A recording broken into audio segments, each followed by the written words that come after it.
guys, I thought today would be a great day to do a biography on my Peterbilt. Probably notoriously one of the coolest vehicles that WelderUp owns. People love it. Everywhere I go, people dig this thing. You know, when I first built this truck, I never dreamed that it'd become what it has today. I mean, it's been in all the Peterbilt magazines. It's been all over the place. It's been shared through social media so much. I never thought it would go that crazy. The first time I drove this truck, it didn't even have a bed on it. And I drove it from Montana and back, and it went crazy. Everybody's seen it. They shared it. The truck stops were shut down. I'd pull in there to get fuel, and I couldn't even leave. People want to talk about it. But anyway, I'm gonna run you guys through this truck today and show you a lot of the details, a lot of the things you don't get to see, and tell you about it. All right, so one of the things that I wanted to do with this truck was, you know, obviously give it a paint job that would just stand out amongst everybody, and it would just completely distract traffic. And it does that. But the headlights on this thing are like off an old Buick from like probably back in the 30s, the late 20s. I think they're about 11 inches. They're big headlights. It kind of gives it a nostalgic look. The headlights that actually came on here were more of a square style with dual headlights in it. They looked pretty good on the truck, but I thought these old ones would look a lot better. The grille on this thing, just a design that I kind of thought would be kind of cool. It turned out pretty good. I mean, there's a lot of different designs that we came up with, but this one kind of stuck. I had Jeff at 12 Gauge Customs go ahead and cut this out for me so we could put it on here, and it looks really kind of cool. It kind of gives it a mean look.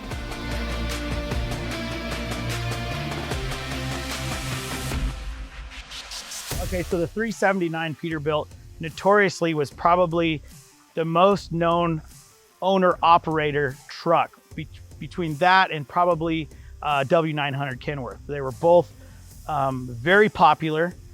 This body style was from 87 to 07.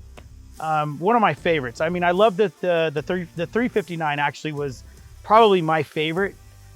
This 379 is probably my second favorite. But this is a 94. This truck's got a 3406 cat in it. These things make good power. They're such an honest motor. They make decent mileage. This truck does because I don't have another axle on it. I'm never pulling like a big, huge load with it. So the truck actually makes pretty good mileage, but we'll open the hood and check it out.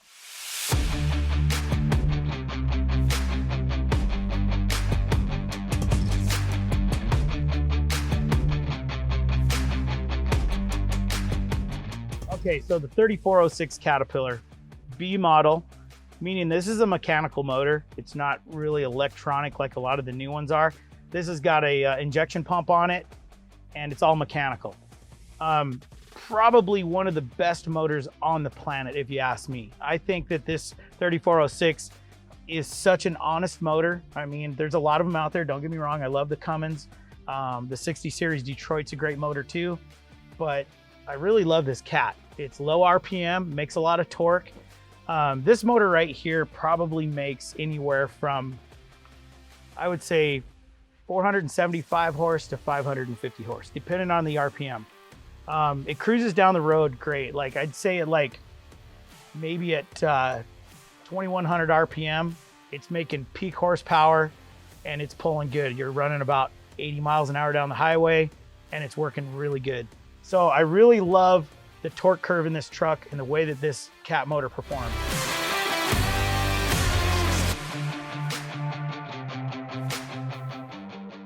Okay, so since we got this old motor, this motor actually came out of a different truck and we put it in here. And then I did some upgrades to it. So I put an industrial injection pump on it. So this big, I mean, you cannot believe how heavy this pump is. This thing probably weighs 100 pounds. And getting it in there is kind of a pain in the ass. But this is an industrial injection pump. I put industrial injection injectors in it. And we also have a turbo on it, which I'll show you that in a minute. But this motor is a 14.6 liter, which if you have a 5.9 Cummins at home in your truck, let's say, this is twice and then some of what your motor is as far as torque. They're a low RPM motor, but they make so much torque on a bottom end. On the low end side, they make a ton of torque. And that's what's so cool about it. This thing cruises down the road, and you know, they call it a cat for a reason, because it just purrs like a kitten. When you're going down the road, it's just purring, and it has such a great sound to it. It's so honest. It's just so honest. All day long it runs. I've drove this truck many miles, lots of miles, and it just gets me where I want to go, and it's cool. It's almost like I could turn the radio off and just listen to the engine and the thing, and it sounds great. Okay, let's go to the other side and we'll look at the turbo. Good dialogue. Okay, the cool thing about this old motor is that, you know, it was in a different truck running at one point. I don't know if the truck got wrecked, but we got the motor, put the motor in this truck, okay? I don't know how many miles are on it. You know, it could have 1 million miles on it, could have 500,000, could have 200,000. It's hard to say. But it runs good, it makes good compression, it feels good. The great thing is we put this big old industrial injection turbo on it. And let me tell you, man, it just makes this truck come to life. It feels good, it wants it, like it wants it. So I didn't want to put twins on it. I don't want to make this truck where it's not dependable anymore. I don't want to make, you know, 800 horsepower with this truck and ruin the dependability and the fuel mileage, because I use it literally every day. And while I'm sitting here, I'm looking at the hood. The hood, this is real shit. The hood is ready to fall off this thing right now. I just noticed that the bolt is falling out of my hood. And here's the nut. Can I get it out of there? Yeah, there's the nut. Nice. So, you know, never an ending battle with me on my shit and keeping it running. But this truck does, as you can see, it gets used. I use this truck like seriously almost daily. There's a reason why I need this truck. I used it all day, for instance, yesterday, scrapping metal out of my shop. I put sideboards on it, I load it full of scrap, and I used it all day yesterday. So it does get used. But you know what? Let's move around. I want to show you a couple other things on it. I want to show you the interior. I'll show you how the bed works and a couple other things. All right, so let's talk about these 12-inch stacks. This is a game changer. This is where everybody literally stops. Like they pull up and they're like, what the hell is this thing, right? Well, the stacks are freaking cool. I mean, if you get a good look at this truck from a great angle, it makes a statement. I don't think I've ever seen stacks on a truck that big before. These are 12-inch octagon stacks, and everybody wants to know how they're built. Where do I get them? Can I buy those? These are like a one-time deal. I built these in my shop, and what I did is before this was bent, it was all laid out. All these holes were burned out on a plas table. These pieces are separate. So there's two pieces here, 8-sided. And then what you do is you, before you weld them together, you go through and you weld all your rivets on, right? Inside, okay? Then when you're done, then you put your pieces together and you have to literally weld, you know, 10 feet on both sides and clean it up and make it look good. You could MIG weld it or TIG weld it. Either way it works. I've done it both ways. MIG welding's a little faster, but I put a cap down here, ran the exhaust up into here about that far. So, and then the rest is the actual real exhaust. It gives it such a neat sound. I mean, when you kick a Jake brake on and you're coming down a hill, it's just such a cool sound. It's a real lazy cat sound. Like it rumbles. It's really cool. It feels good in the truck, and people that are driving by when you got your Jake brake on, they're just looking around like, where in the hell is this coming from? Because it's such a cool rumble. But the stacks, they're super cool. I love them. When I was building them, I was like, dude, I want the biggest stacks out there. You know, when I started building these stacks, these octagon stacks, and I know a lot of people probably don't know about it, but I think the first set of these octagon stacks were probably in 2001. I had a pulling truck. I used to pull a sled with it, and I wanted something different. So I built a dual set of octagon stacks years ago. Since then, you know, a lot of people have copied them and made them, and it's okay. I don't even care. It's kind of a compliment in my world. But when I built the Peterbilt, I thought, okay, now I need to step it up a little bit more and get into the big truck world. So there's a lot of guys with their big trucks now that want to put these on their trucks. And I think it's great. I mean, I'd love to see more of them on the highway. Let's move on about the sleeper. Now, let me tell you about the truck. When I bought the truck, I wish I could just visually, I wish I had a picture to show you how this truck was sitting. So this truck was sitting in my buddy Carmen Iovino's yard. He owns Top Notch Services. This was an old truck that he had that was a rock truck. Basically had an end dump hook to it. It had a wet kit on it. It was a day cab only. It did not have a sleeper on it. Meaning day cab, all you got is this part. There was no sleeper on it. I pulled into his yard with these high hopes. Tires were flat. Batteries were dead. I mean, I didn't even know if the truck ran. Anyway, I pulled in there and I mean, I was so excited. I was like, okay, this is gonna be my car hauler. I'm gonna haul cars with this. Everybody thought I was crazy. This thing's a pile of shit. It's never gonna live. It's a piece of junk. And I remember firing it up, getting it running, and driving it to the shop. All the tires were square on it, meaning that it sat so long that the tires had flat spots in it, and it was just, I mean, all the way to the shop. But I was stoked. I got to the shop, and I really started standing back and getting my vision for this truck. First thing is I needed a sleeper on it. I was like, man, I got to have a sleeper truck because I plan on staying. You know, when I go to Pomona, California for the swap meet, I sleep in the back of this thing. You know, if we're out in the middle of nowhere looking for cars, we'll sleep in this thing. Okay. And all of us have slept in this truck. I mean, you know, we all pile in there and sleep in the back while one's driving, and we'll switch drivers as we're going down the highway. You know, if we're driving 2,000 miles, we'll switch drivers. It'll be my son driving. One of my kids will be driving. Merlin will be driving. I'll be driving. It doesn't matter. It's one of us is driving. But the important thing is to get the sleeper on this truck. Well, I didn't know, but there are day cabs that are set up for a sleeper, and then there's day cabs that are absolutely not set up for putting a sleeper on it. Well, my luck, this was not a sleeper truck. It did not have the provisions to put a sleeper on it, meaning structurally on the other side of the truck, there's more brackets and bracing, and you can actually easily put a sleeper on them. Well, this one wasn't like that. I had to cut the back out. I had to huck a piece in there that actually would take on the sleeper. So there's a ring in there that you have to put in for your rubber boot to put your sleeper on, and I had to put all that in. It was a pain in the ass. So my suggestion to you, if you're gonna make a car hauler out of a Peterbilt, buy one with a sleeper on it. Just don't even mess around. It'd save you so much time. This was a lot of work extra. I had to go to a junkyard. I had to find that sleeper. I had to bring it to the shop and, you know, trying to get it on there. And not only that, but back in here, if you can see under here, these bags, I had to put all of this on because this is your air ride for your sleeper. So all this had to be made and put on and drilled holes in the frame so that way it would actually ride, because from here, there's a hinge up there and this thing just kind of floats when you're going down the road to give it a ride. But all that had to be put in. It was a shit ton of work.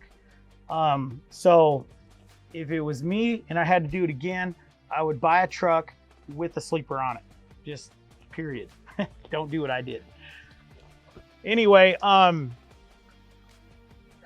now once we got the sleeper on the truck, kind of stood back, I started looking at it. I called my buddy Jeff at 12 Gauge Customs and I said, hey, what kind of visors do you have for the front windows? You know what I mean? Because I wanted to put a visor on this thing that actually had a really cool, mean look. I drew him a picture of what I wanted and he cut this out for me and sent it to me. And it looks cool as shit. I love it. It looks like Frankenstein's hair, a saw blade. I mean, I don't know, whatever you want to say it looks like, but it's pretty cool and the visor works. And if I'm going down the highway and the sun's coming in the windows, I put a little air in the seat, I raise the seat up, and that visor, it gets the sun out of my eyes. So it actually works, it functions, and it looks cool on the truck. But that's just one of the little details of what we had going with the visor. Now the hood right here, the hood was like, it was one of those days in the shop where they're going, okay, Steve Darnell, what in the hell are you doing now? At that point, I had pulled the hood open, They see me over there inside. So you got to think, I opened the hood, I crawled inside here, and I was standing on the grill inside, right?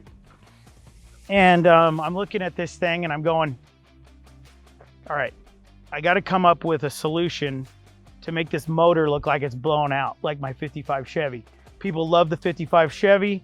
I thought, you know what? Over the years of what I've done with these car builds and the things that I'm doing, I figured, you know what? This blowing out the side of the hood thing is really a hit. People love it. So the great thing about this truck is it had an aluminum front clip on it. So a lot of the fiberglass ones you can't get away with doing this unless you make a piece, which I've done that before too for these trucks, which was the 359 Peterbilt that we built for Capello Trucking, which you need to look that truck up and look at it if you have it. That Peterbilt was really cool. It was fiberglass front clip, but we actually had to cut a piece and make it look like this. But this one here, to get back to this truck, I climbed inside of there, I got a plasma cutter out, and I just went crazy and started cutting away in there. And everybody is just, what are you doing? Like, are you freaking insane? Once it was done, I got out, I kind of rolled it back, curled the hood back, and I was like, because at that point we'd already painted the truck green, right? So they're thinking, you're gonna ruin the paint job on this truck. I had my buddy Big Z come in, he painted it green. I had Travis Dieter come in, and Travis airbrushed and put the brown in it to make it look patinaed out. And all this stuff was done, but I was just not done yet. I was like, I gotta cut this thing out and make it look cool. So I cut the sides of the hood out, I bowed them out, stood back and looked at it. I thought, this is bitching. This is what I'm gonna run with. So we left it like this. You can actually see where the plasma cuts are on. It was done a little Western. I just got in there and went at it. Turned out cool. People think it's a wrap. When they see it from a distance, they think that this piece is actually wrapped on here. But when they get up close, they can see in the motor, it's cool. And what's really cool about it is when I check the oil on this thing, I just reach through the hole and I pull the dipstick out. I don't have to open the hood. Worked out really good. All right, so let me talk to you a little bit about the drivetrain on the truck. It has an Eaton 10-speed transmission in it, which it's great for me because I can only count to 10 anyway. After 10, I start losing numbers. I don't want to get confused. So 10-speed works out great for me. Now the front axle on this thing, you know, there again, I talked to my buddy Jeff at 12 Gauge Customs. I said, look, I want to air ride this thing and dump the front end on the ground. He sent me on a bag kit. You have to drop a couple of springs in the front. I think it's just one spring if I remember right. You have to put the airbag kit on, a couple of shocks on the front of this thing, and it's set up and ready to go. Now the air ride kind of makes it nice because the truck doesn't run like a work truck anymore. It actually drives down the highway really good. Once it's on air, it just kind of floats down the highway and it feels really good. Let me jump in here and I'll dump this thing on the ground so you can see what I'm talking about.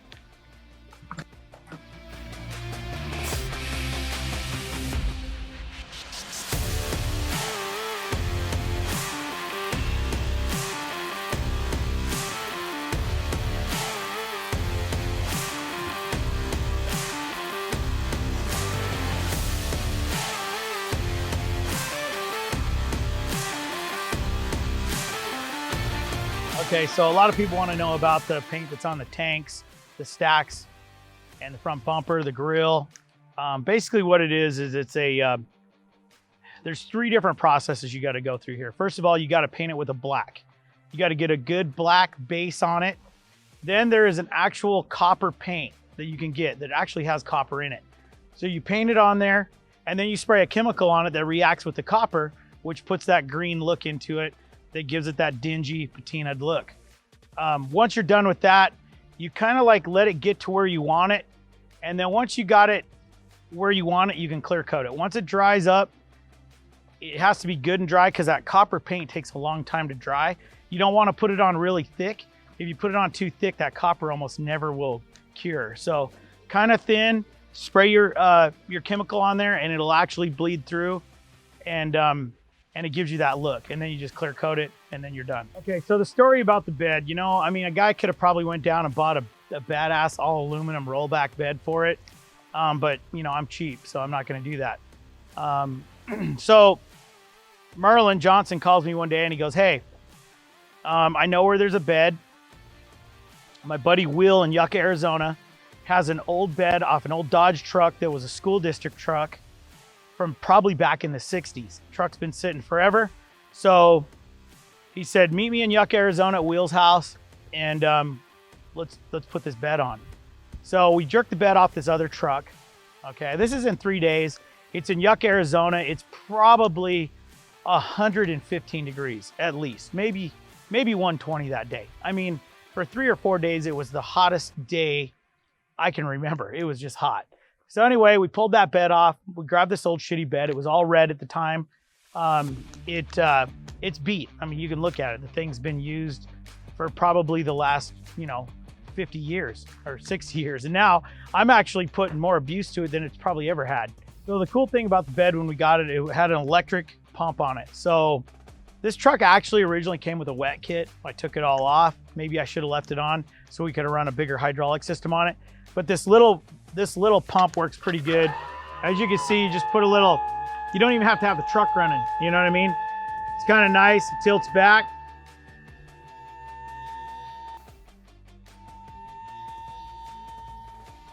So as you can see, we took everything off the other truck. This piece right here was actually welded to the frame on the other truck, so I just put it on this one. All our hydraulic systems right here. These old school like cantilever system right here, that it actually works. I mean, it's kind of steep for a lot of low cars. You have to ramp the back a little bit, but I figured, you know what? Usually I'm pulling old junk up on here. So as you can see underneath this truck, what we had going here was, this had tandem duals on it, meaning that there was another axle right here. We had another set of 4 tires right here, a whole nother rear end, and we wanted to get rid of that. Number one, I don't need to haul all those tires around and all that weight. I'm not hauling enough weight with this truck anymore to worry about having that much tire on this truck. 2 of the reasons why is 1, the maintenance, and 2, if I go to California, if you have more than 2 axles, you have to do 55 miles an hour. So this kind of made it easy for me because now I can do the speed limit and I'm not over axled. You know what I mean? This truck is pretty much my RV. Okay, I've got a toilet in there. I got a sink. I've got an inverter. I'm ready to go camping. This is my camping truck. Okay, I go camping with this. But anyway, so the axle sat right here. We got rid of all of that, pulled it all out. With Merlin's help and Will's help, we got a lot of the work done. But we've had every axle in this truck out of it. The front axle's been out of it. The rear axles have been out of it. And so there's been a lot of work done to this truck. Anyway, we had to build a set of drive lines to reach to the back here, which Merlin's like a genius at making drive lines. As you can see back here, you can see where we had to weld this one onto here. Shorten, we either had to lengthen or we probably had to shorten this one or lengthen it, one or the other. And then we made the rear drive line there too. This whole carrier right here had to be put in. So basically we had to put a carrier, which this is what this is right here. This is a carrier. This all had to be installed right here to help the drive line so it's not whipping around and it needs to break at some point. You can't have a drive line that long. Okay, so let's talk about the leads over here. So these leads, I swear I built these they're at least 20 years old, okay? When I was really big into the portable welding, these sat on my truck. They've gone from truck to truck to truck, and now they've made their way to this truck. But I always make them so I can move them and take them to the next truck, right? So there's a piece of receiver tube right here. These slide in there. I put a pin in there and I can lock them on so they don't get stolen, because like the crackheads love to steal the leads because of the copper. So that being said, if you're a crackhead, stay away from my truck, okay? These ones here aren't huge. I think they're 75 feet, which I can string them out, and at 75 feet, I can pretty much get what I want. I can get the truck close enough that I can hook them up. And then I have some whip leads that I hook into them that are about 15 feet. So really I can get almost 100 feet out there if I want to. I got a I've got this retractable lead for my my torch, which let's see if I can get it out of here. I kind of just sneak it in there. I don't really do much, but basically I can reel this out, you know, and this is a 100-footer, so I can get to something, and if I really want to cut it, and it works out great. I mean, having these tools on your truck when you're out trying to scrap or pick things up, or you know, you need to kind of maybe weld something on it so you can pull the truck up on there. You never know what your situation's in, and you know, you never know if your shit's gonna break while you're going down the highway, and you know, I need to weld it back together. So, been there, done that.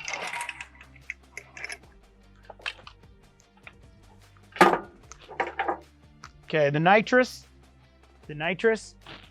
pretty much right now is all bullshit because I don't have it hooked up right now, the welder. At one point, I did have it hooked up where you could spray it and you could feed a little nitrous to the welder, which is not necessary, but it's kind of cool. So I leave it on there anyway. So that's all bullshit. Anyway, let's move around and go inside the truck so I can show you guys the interior. All right, here we go. So as you can see, there's a lot of stuff going on inside this truck. I mean, number one, we've got the D-rod, the old school D-rod, all done in leather. So all of these panels right here is all leather work. I mean, a lot of these guys are sponsors that I've worked with. Of course, I love the old Pontiac. I love the old porcelain signs. It's one of my big deals. The mobile Pegasus right here, the Texaco sign, the WelderUp, which is a standard actually. But I really wanted to just kind of brand it myself. I mean, I'm not really into tattoos, so I thought, you know what? This is as close as I'll ever probably get to getting a tattoo. So I had the door panels done kind of like what I would want. Okay, this one here is probably a little bit more personal on this side. I mean, this is a lot of the old casinos that have gone away, except for the Flamingo still here. There's still a few around. I mean, the Slots of Fun, which is really cool. But if you look at the door panel, this right here is basically, I remember like seeing this sign on the highway coming into Vegas. And this guy here is Cowboy Vic. And I don't know if you know who Cowboy Vic is, but on Fremont Street, he's this old cowboy guy that used to sit on the side of the, I think it was the Golden Gate. And he'd be like, "Howdy, filler. Come on in." No, it's "Howdy, partner. Howdy, partner. Come on in." And his arm would go like this. And it was great. My mom, I used to make her drive me down to Fremont Street when I was a little kid just to watch the guy. He used to talk, and it was cool back then. Now he just sits there. It kind of sucks. They should get him going again. You know, a little bit of pole dancing. I mean, come on, we live in Vegas. You know, that kind of has to be on there. The old silver slipper. And then if you can see right here, it says Economy Steel right down the side of this. Well, that was my dad's steel business, and I worked there for many years. I think, well, ever since I was a little kid, I worked for Economy Steel all the way till I was about 30 years old. So as a young man, I had to put it in there because that was, if I was going to get a tattoo, I would tattoo that on my body because it was a big part of my life. And so I wanted to make sure I put it in here. But we got the Aladdin, we got Show Us Your Junk. Down here, we got the Money, Chase, and Cash, which are my boys. So Chase is my older son, Cash is my younger son, and then I put the Money with it because they cost me a lot of money. And it's always like I'm chasing cash. Get it? I'm chasing cash to pay for these kids all the time. If you got kids, you know what I'm talking about. And then I got Quit Your Bitching in here, which is a cool, I mean, my buddy Alex that does all this leather work is, first of all, amazing. I mean, look at the wood grain that he did in here, all wood. And then Quit Your Bitching. I mean, it looks spot on to the car. It's just so cool. But anyway, I love the door panels. All right, so this is a 10-speed Eaton Fuller transmission. I wanted to put some little cool quirky things to it. So I've got this brass knuckle knife in here welded to the shifter. It comes up and I got this little Frankenstein head on it. You can see that it's about wore out. I'm telling you, I drive this truck a lot. I've put a lot of miles on this truck. Spent a lot of hours sitting in that seat just driving down the highway. It's got a stereo system up here. It's got a CB. It's got some cowhide on the roof. As you can see, there's a little brand right here. It's actually kind of cool. You can see the brand of the cow back in the day. We'll move in the back here so I can show you the back.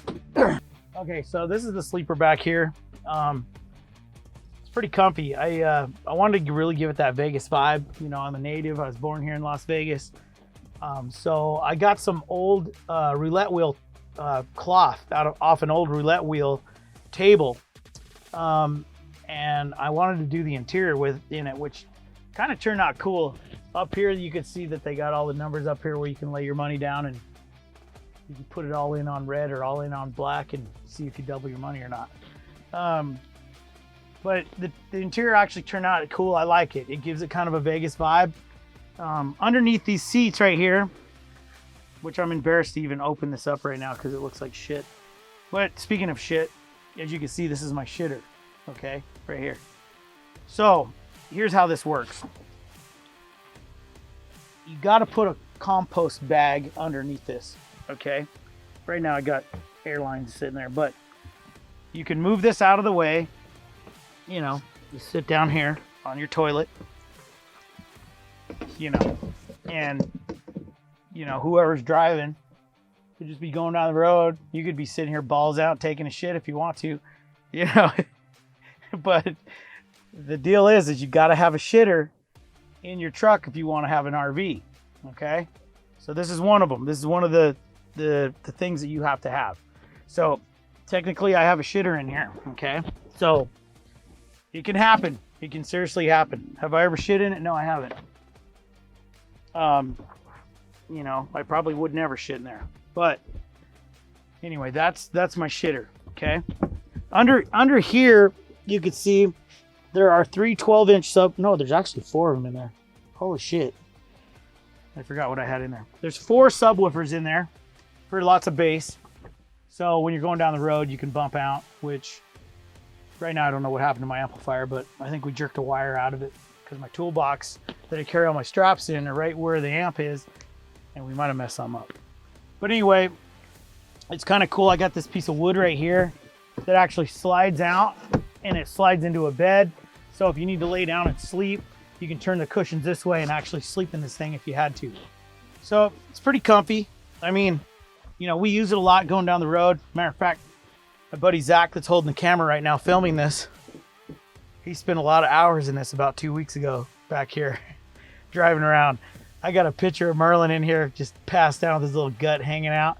It's hilarious. I should post that. I think I still have it on my Instagram. So we might put some cool little bloopers in there. Actually, this would be a fun little video. Anyway, here's our inverter right here. So you have to have an inverter in here so you can run 110. This is a big deal that you have to have for your RV to make it an RV. So anyway, that's the inside. All right, so nice thing about this old truck is it's air ride. The front axle's on air. Unlike a lot of the old trucks, they're just leaf spring in the front. I mean, this has got a leaf spring in it, but it's got an airbag on top of the spring. And it ties into the frame. You got your bag right here that's tied into your frame, and then your leaf spring here, and the bag rides on it. Makes this thing ride so much smoother than like a traditional truck. So a lot of these trucks that are out here hauling gravel and, you know, hauling a lot of heavy weight, they'll run a lot of leaf springs in the front. But, you know, this truck doesn't really haul a lot of weight. There's not a lot of weight that I'm hauling with it, so air ride's fine for it. Even if you're hauling a lot of weight, these airbags are designed to run on, you know, you could put a lot of weight on the front axle, but that's what's nice. You know, this old cat, you know, when you drive it, you run it up there about 1700 RPM and shift it, it just falls into gear, you know. It pulls pretty good too. That big old turbo I got on it, it'll make almost 30 pounds of boost. I mean, that's pretty good for this truck, you know. You want to keep it where, you know, you start making too much boost, you're going to create too much heat. You know, and the big thing is you don't want to get these motors hot. You know, you want to keep your pyrometer under 900 degrees. You know, anything you can start getting up around 1500 RPM or 12 or 1500 degrees on your ETGs, you're going to start melting pistons. You don't want that. Problem is, a lot of people, they turn these trucks up where they make a lot of horsepower. They hook 48,000 pounds behind them. They start pulling a grade, and fragments of your piston start coming apart because your aluminum's starting to melt. You start pulling a grade, boy, it gets hot. Yeah, it goes through the gears good. It's got a pretty decent air conditioner in it for a 94. So, you know, I'm pretty happy with the truck.